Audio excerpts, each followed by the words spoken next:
دي هنفرجكم دلوقتي على اثناء تقطيع المكنه السي ان سي راوتر لجرابات السيوف الانمي اللي احنا شغالين فيها بفضل الله والحمد لله. يعتبر احنا الوحيدين في مصر اللي بنعمل سيوف الانمي بالخشب بدل الاستيراد. ودلوقتي المكنه شغاله بعد ما فرزت لي الجرابات بتاعه السيوف، فهي بتقطع لي دلوقتي، بتطلع لي الجرابات بالمقاسات المحدده اللي انا عاملها لها. وان شاء الله هنفرجكم على فيديو ازاي بنقفل السيوف الانمي. كل سيف طبعا له اسم خاص بالكرتون بتاعه.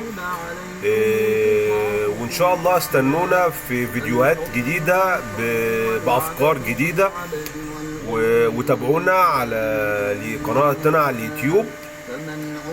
وشكرا، واسيبكم تتابعوا الماكينة.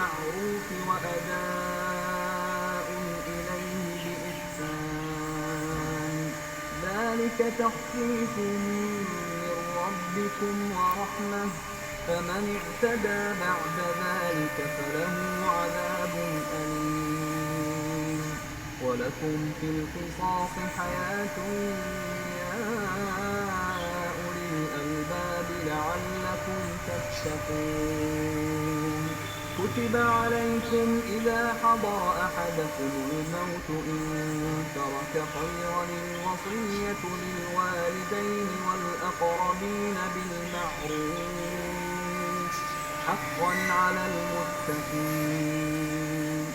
فمن بدله بعدما سمعه فإنما إثمه على الذين يبدلونه، إن الله سميع